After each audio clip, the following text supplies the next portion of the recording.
who am I to going through all, I did it alone. I suffered on my own and developed this man who said, it's who I am, man.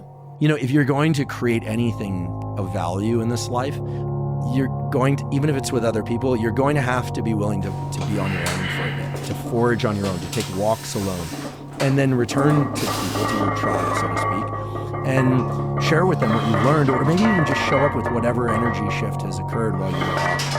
Every single person who wants to do something with their life and has done something with their life has gone through the exact chapter that you're going through, and it's the lonely chapter. It's the chapter where you don't fit in with your own friends, but you don't have the outcomes yet to fit into a new group of friends. And you're doing this thing, you're consuming content on the internet, you're doing these free tutorials online to try and figure out how to set up a podcast and where do I host this thing?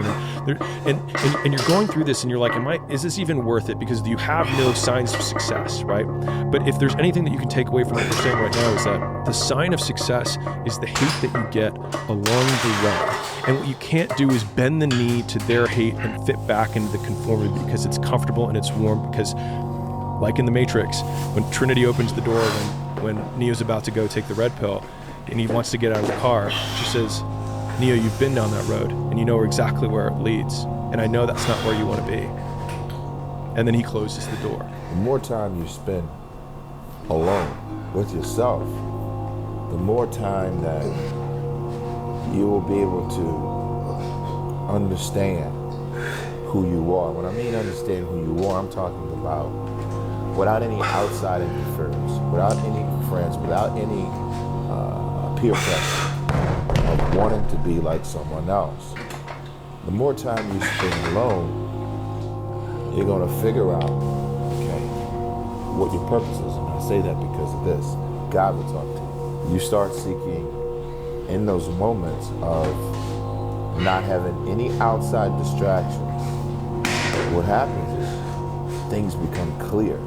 Clarity sets in. And you're able to make decisions not based on what you saw that day or what you heard that day or what that person may have said to you. You're able to make decisions based on how you feel internally. The biggest thing you have to do is shut off technology. You have to go dark. What I mean by that is you have to be quiet in your mind. Get away from people. We love being around people. We love talking. We love parties. It's okay to be alone. It's also okay to be unhappy. It's okay to be unhappy sometimes, man. So you gotta go to the truth first. Who are you? Get really accountable and say, okay, who am I? What's the truth about me? Get to that dark place in your mind. Figure out. It may take months, it may take years. Figure out your purpose. Figure out what you want to be in life. And then from there, okay, I have my purpose. It may take a long time. No one knows their purpose because it's too loud. Find your purpose. From there, all right, you gotta start planning. People love the planning phase because it's very comfortable. And then from the planning phase, you gotta go to execution. So the execution phase, what we all hate, is that's where the real work begins. And that's when the failure happens, and the failure. So that's kind of how you have to do it. Man, I've trained 99% of my life alone. No one had me on the back. I did all of the work alone. And while I'm still hard on myself, I know what I did. So whenever times get bad for people, all this, you can carry the boats and look, that's real. I hate that people know me for that guy. When they see me, they want that energy. That's not me every day. I can extract it immediately when I need to, because when you train alone, and I lived alone for so many years in this misery, and you're able to get out of it by yourself, I can take myself to such a level of real passion and purpose, and like the feeling I get is something I can't even explain by myself. I don't need anyone. That's why people come to me to motivate them. No one can motivate me. People only root for people who don't need it. Like the amount of times when I was on my lonely path where I was too different from the friends that I had, but not successful enough to be friends with the people that I wanted to be friends with. That's when you want people to root for you. That's when you want people to support you. Once you've already won, people are like, he's amazing, he's so good. But like, that's the time when you need it the least.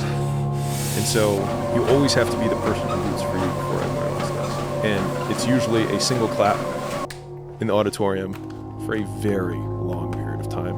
It is a slow clap that's just you rooting for you. And that visual, I think, is one that you can kind of take, because it is, people struggle to do things alone. And the path of the exceptional person is one of an exception, which means that you are not with other people. Rather than fighting that or bemoaning it, see it as an indicator that you're on the right path. Because if everyone else were cheering you on, then it means you're not in the right place, because it means you're just like everyone else, and that's not where you want to be.